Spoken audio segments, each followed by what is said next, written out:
Nothing personal, Ralph, but in that song, anybody who's been in the military, the line that says, "As happy as a soldier can be," I don't know who wrote that, but they weren't in the military. So that's just a little side point there for you.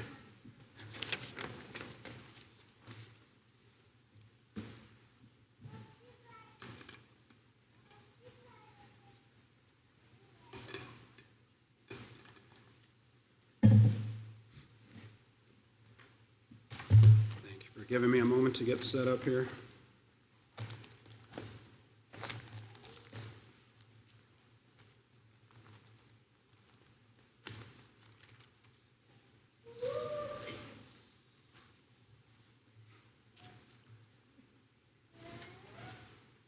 Good morning.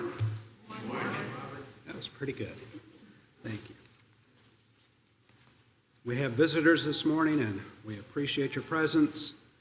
You're our honored guests. We pray that the things that we say, the things that we do here are in accordance to God's will.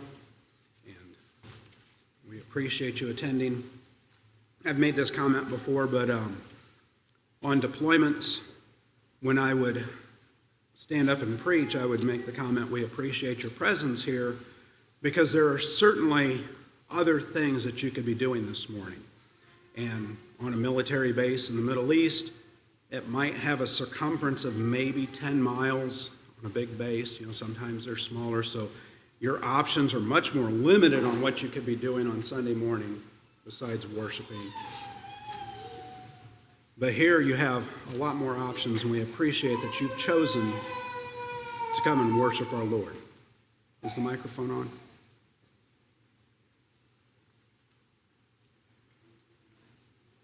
I can't.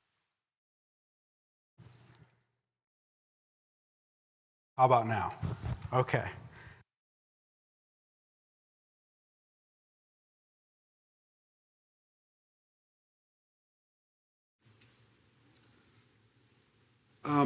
The lesson that I'm going to bring to you this morning, I had prepared this a while back, and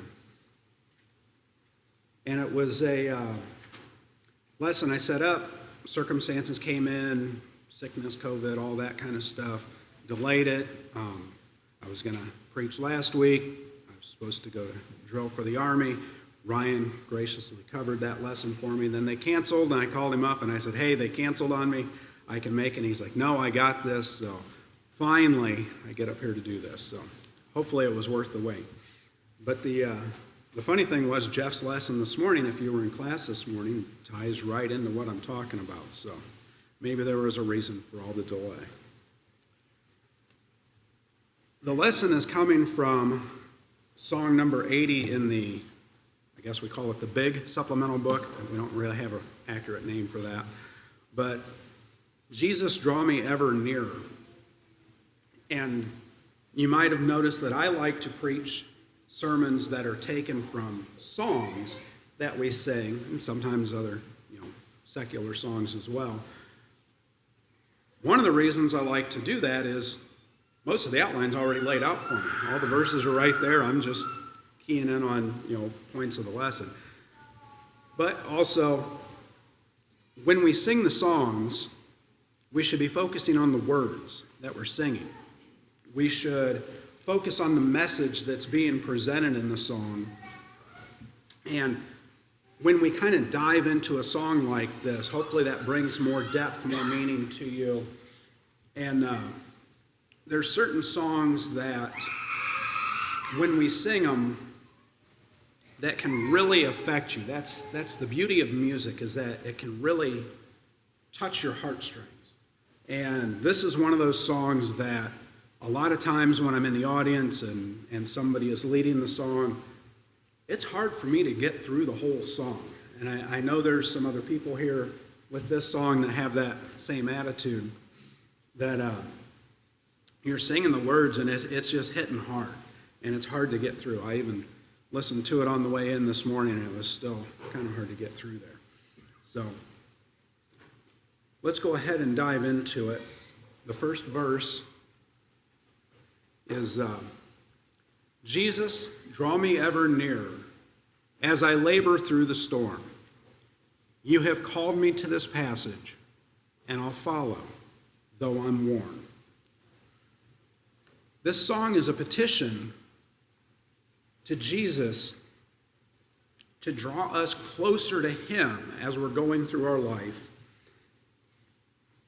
as we go through the storms, the trials, the tribulations that we deal with in our life. When we were talking about the wise and foolish builder and the one that builds his house on the sand, and the storms come, and Jeff had the question on the board of, what are the storms? Well, the storms are life. The storms are that bill that comes in the mail. How am I going to pay this? The phone call from the collector saying, you owe us money. The storms are the doctor comes in the room, says we need to go over these test results. The storms are, how am I going to pass this class, and am I going to graduate? The storms are, what is going on in my relationship with my spouse? How can I turn this around? The storms are, I know what I'm supposed to do. I know what God wants me to do. Why do I keep giving in to sin? These are the things in our life that drag us down, that trouble us, that bother us. And the song is a petition to Jesus saying, I've got these troubles, I've got these trials, Jesus. Help me make it through this. He is leading us on this path. That's something that we need to remember. As we go through our life and we're walking down this path, Jesus is leading us. He's showing us the way. We just got to open our eyes. We got to pay attention to what he's telling us. And when he says, put your foot here, don't put it there. We need to listen to that so that we don't fall off of that path. We call out to him to bring us closer to him so that we don't get lost. It may seem sometimes that the storm is raging. The thunder is crashing, the lightning is flashing, the rains are pouring down on us, and we think, how am I going to get through this?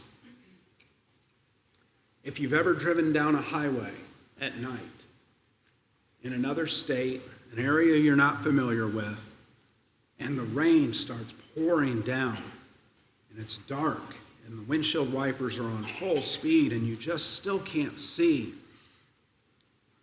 and you're just looking for anything driving down the highway. You've slowed down from 70 miles an hour to 20 miles an hour. Your hazards are on. I think I see some taillights up there. I think I'm on the right path. Where are those little yellow lines and white lines, the side markers for the road? Is there a guardrail up there so I can get my bearings where I'm at? And sometimes life is like that for us. We're struggling. The rain is pouring down, and it's like, which way do I go? Do I turn left? Do I turn right? Do I hold on to that wheel and hold it straight? What do I do? If we stay close to Jesus, the storm's not going to seem as severe.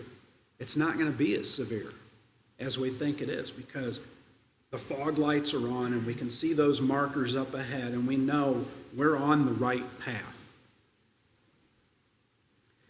Jesus has called us to follow on this path. And it may seem perilous, it may be scary. The way forward might not always be clear. But if we stay close to him, he will lead us through. Luke chapter 9, starting in verse 22. Luke 9:22.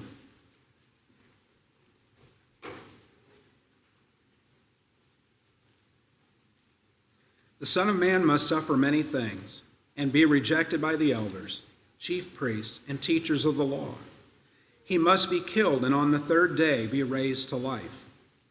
And then he said to them all, if anyone would come after me, he must deny himself and take up his cross daily and follow me.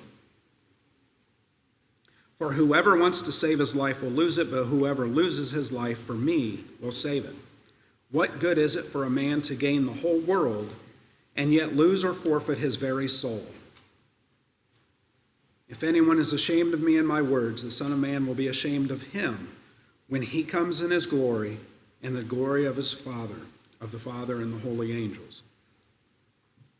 Jesus is saying, if you want to follow me, pick up your cross daily and follow me. He doesn't say, if you become my follower, everything's easy now.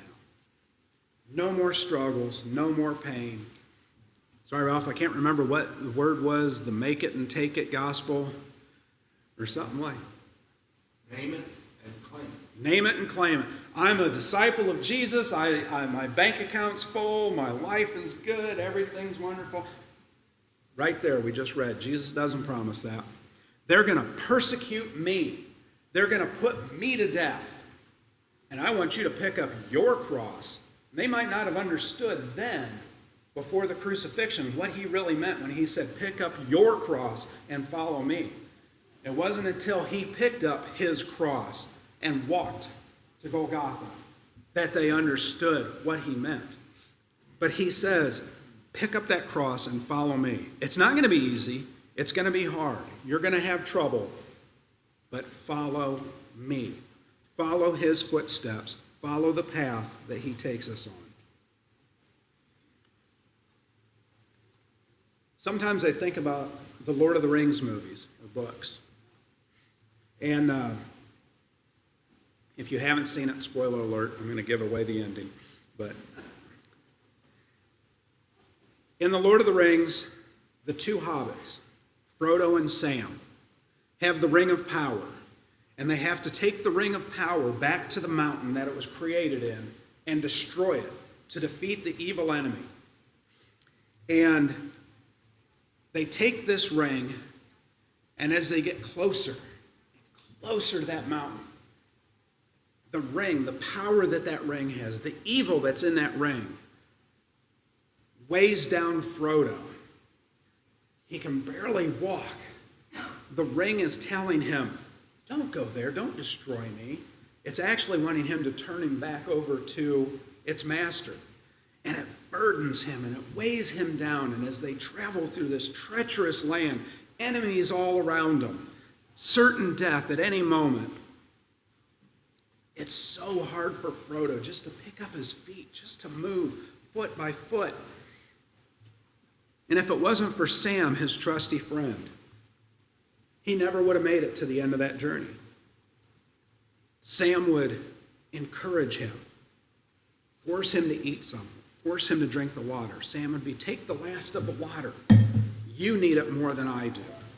Sometimes Sam would pick him up, reach down, grab his hand. Come on, Frodo, we have to keep going. Sometimes Sam would have to pick him up and carry him. He offered, let me take the burden of the ring from you so you have a little strength and get a little farther. Whatever it took, Sam was going to make sure Frodo made it to the end of the journey. Jesus is kind of like Sam. He's there. He's helping us. When we fall down on this path that we're traveling, Jesus is there and he reaches down his hand and he says, get up just a little bit farther. We're almost there. You can see it right there. We're so close.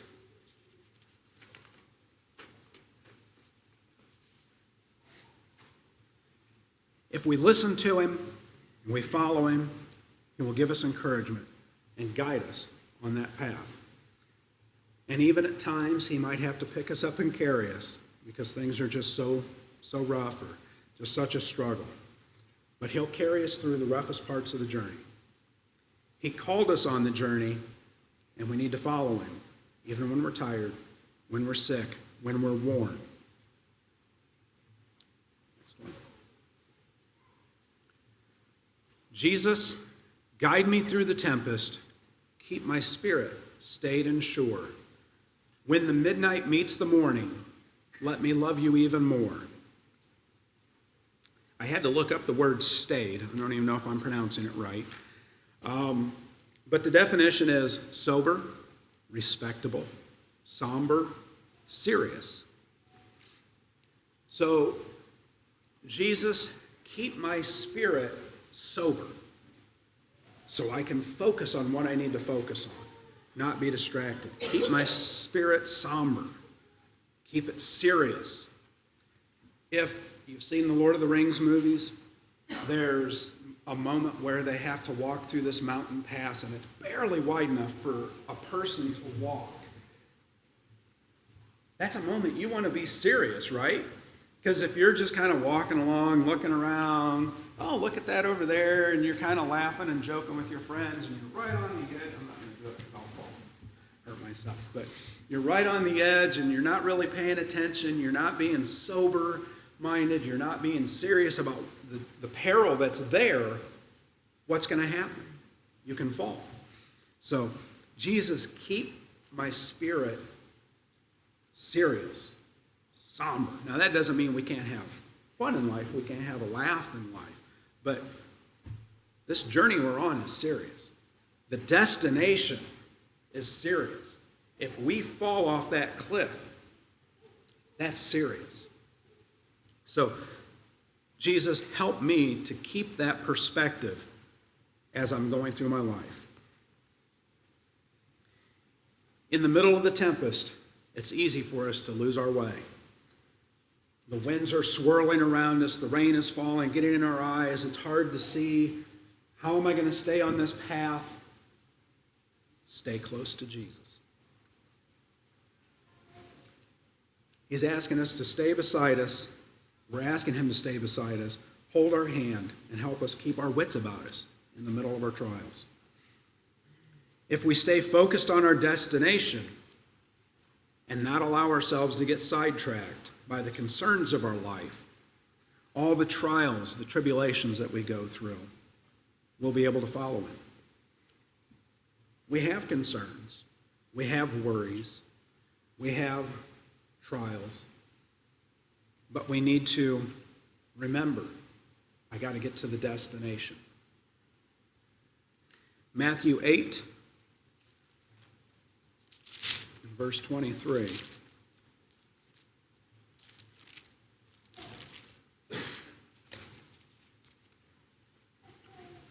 Matthew 8, starting in verse 23. Then he got into the boat, and his disciples followed him. Without warning, a furious storm came up on the lake, so that the waves swept over the boat. But Jesus was sleeping. The disciples went and woke him, saying, "Lord, save us, we're going to drown."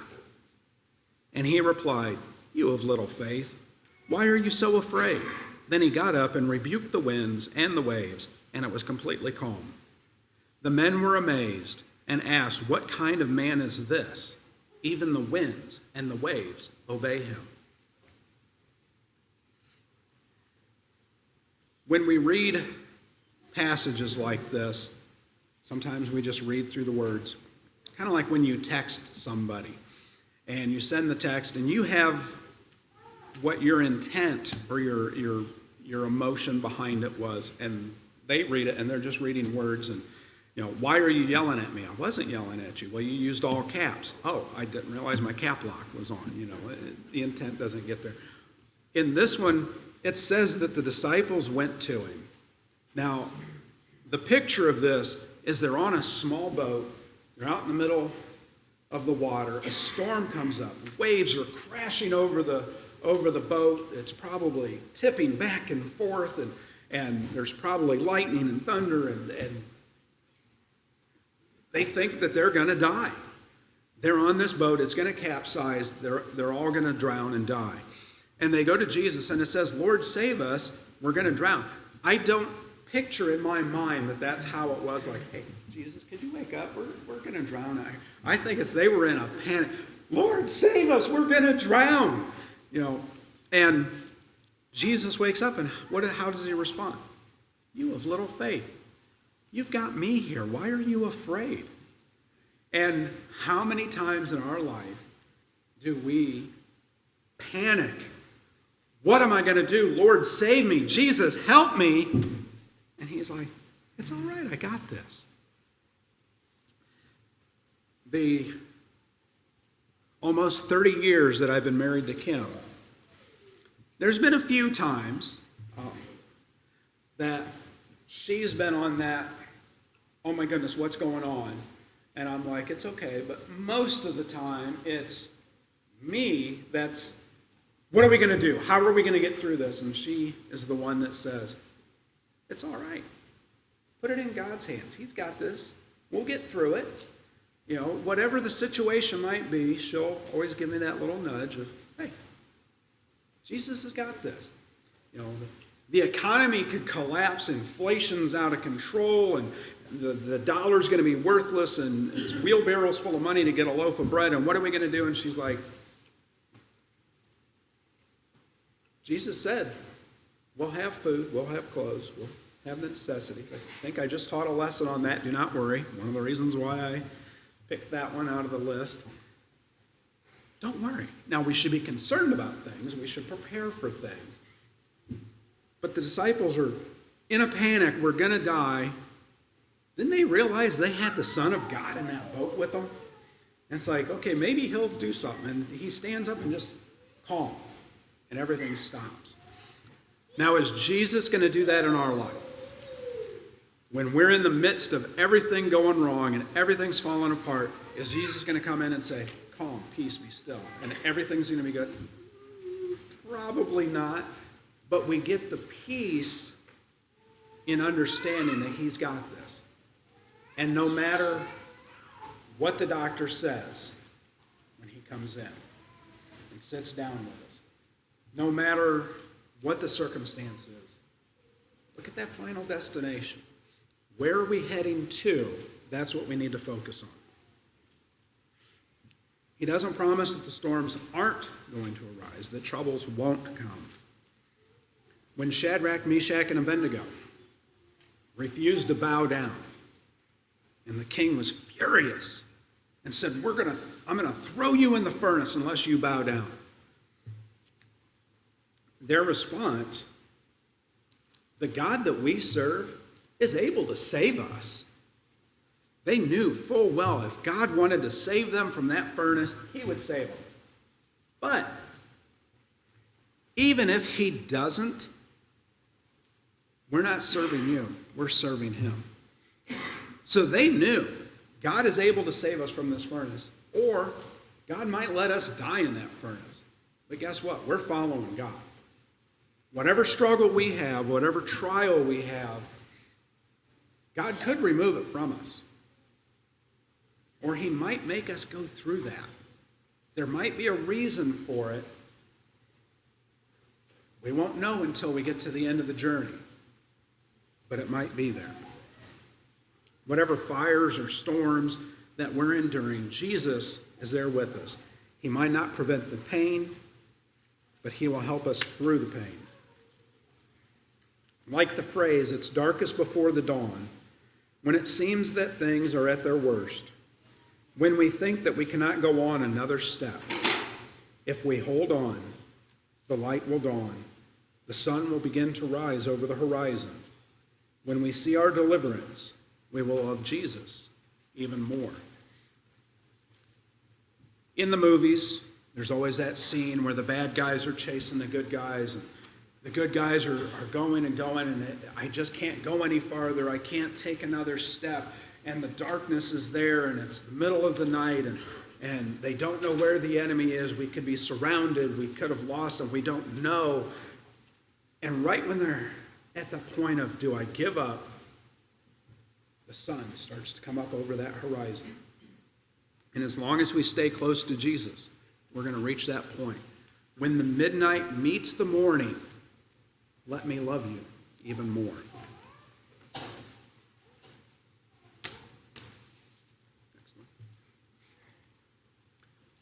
Let the treasures of the trial form within me as I go. At the end of this long passage, let me leave them at your throne.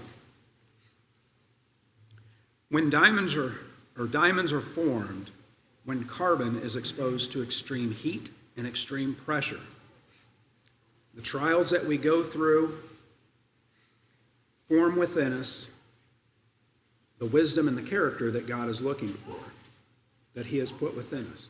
The next one. The picture on your left is a raw diamond, just dug up out of the ground. The picture on the right is a diamond that has been cut, has been crafted by a jeweler, by an expert.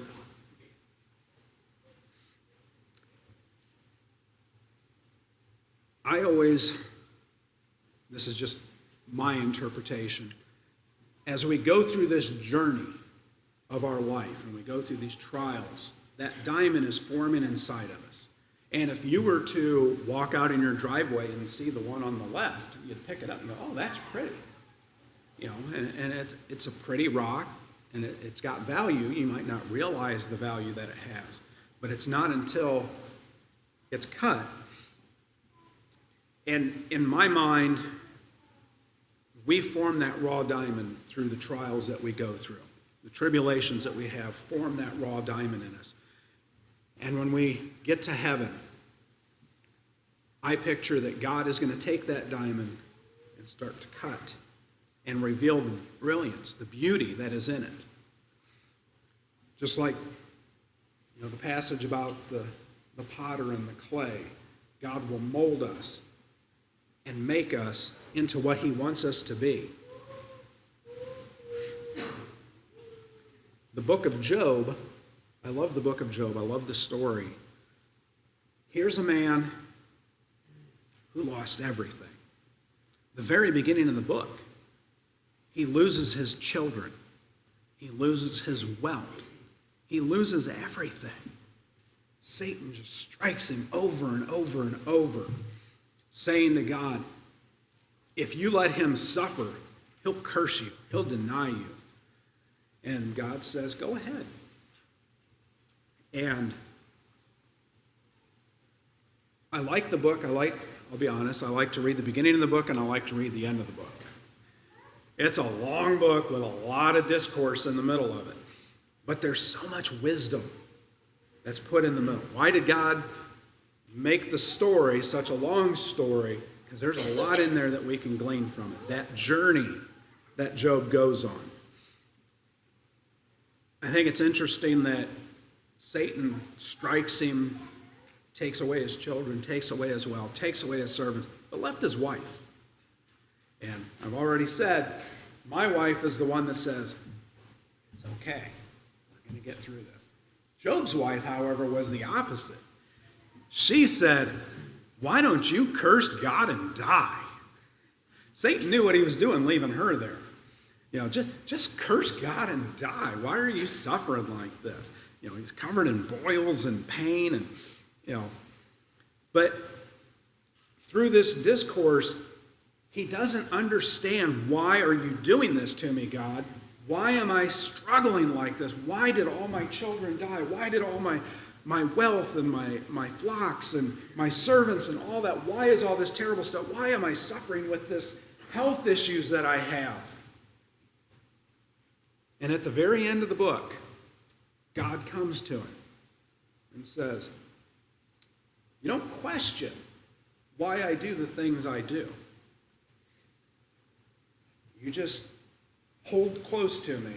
This is paraphrasing, but you hold close to me and you're going to make it through. But you don't need to know all the reason. I don't think it says in there anywhere that he said, well, okay, Job, you see what happened was Satan was there and he was saying I said, what a righteous person you were. He's like, oh yeah, well, let's put it to the test. So let's put it. He didn't say it. He just said, you don't need to know the reason. Just keep being faithful and things will be good. End of the story, what happened? He had more kids. He had more wealth, much more so than he had before.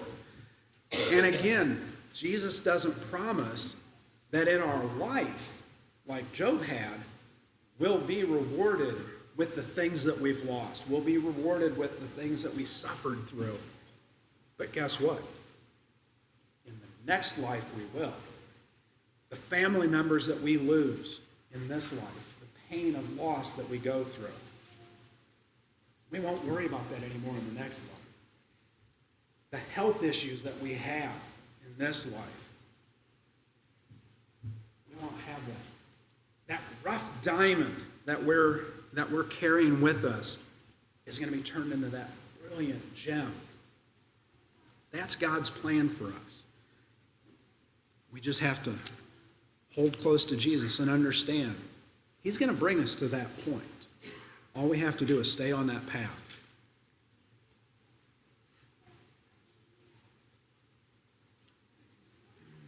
When we complete the journey, when we come before the Lord, and we stand before his throne, we're going to lay these treasures down before him and recognize that that was his doing. And he was there with us all along. While that diamond was being formed in us, he was there with us. And that was his doing to form that diamond. And he's going to reveal to us. The Bible says that when the time comes, this body's going to fall away and we'll have our spiritual body. Thank goodness. I'm sure it's not going to be like this. I have my hope in that. Next one. May this journey bring a blessing. May I rise on wings of faith. At the end of my heart's testing, with your likeness, let me wake. If we look to Jesus and understand that at the end of the journey we will be richly rewarded, it will be easier for us to see the blessings that we have on a daily basis. Yeah, the bill collector's calling again. Don't answer the phone. Yeah, every time I get up off the couch, my back hurts. But look at what we've got coming our way. We also understand that we have untold blessings waiting for us. Streets paved with gold. A mansion that God built. And he's got a room for you and a room for me that's waiting for us. I had to go to Columbus this weekend for the Army. And it was a last-minute thing. They had to cut my orders and set up a travel voucher to book a hotel room to stay the night. And I called my unit right before I got off work. Okay, is everything set? Because I don't want to drive 3 hours to Columbus, Ohio, get there at like 8 o'clock at night, and have the hotel say, yeah, we don't have a room for you. I'm 3 hours from home. What do I do now? Jesus promises there's a room for us. He's got a room waiting in his mansion for us. I've always been drawn to these comparisons of being on the wings of eagles, rising on wings of faith. I'm going to tell you, I'm afraid of heights. I don't get up on the roof of my house to check on things. Nope. I'll climb up on a ladder, but if you ask me to climb up on a roof, I'm probably going to tell you no. Don't like heights. My job, I've had to go up on scaffoldings and catwalks and stuff. Don't like it. But the thought of flying on the wings of an eagle, to me, is just amazing. To fly up and meet God in the sky.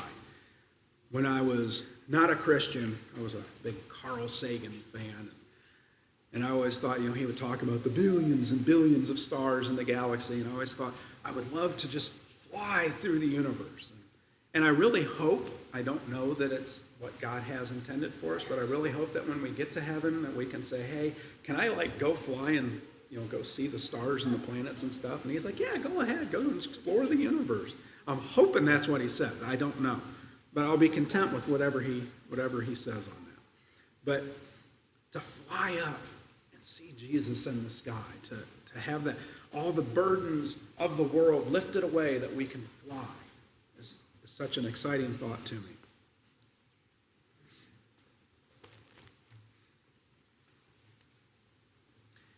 And we go back to our scripture reading, Psalm 69.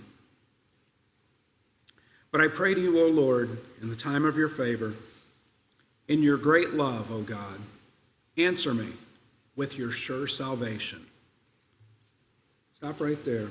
He's asking to be delivered from his enemies, to be delivered from the troubles he's got. But right here is where it's really at.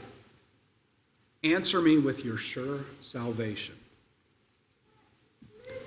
When Jesus throws the gates of heaven open wide so that we can enter in.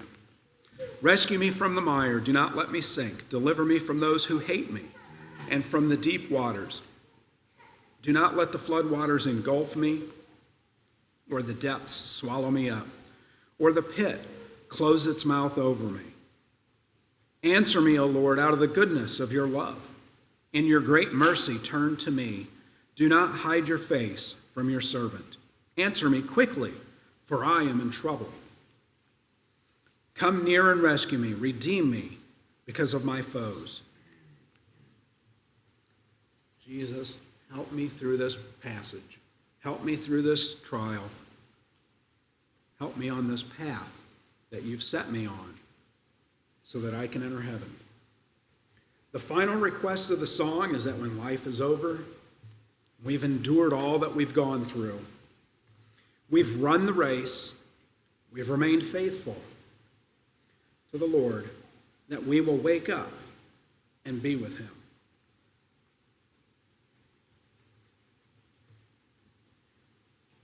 What a glorious thought is that when we close our eyes for the last time here on this earth, and we open our eyes again in heaven, that Jesus is there. And he looks at us and says, welcome home.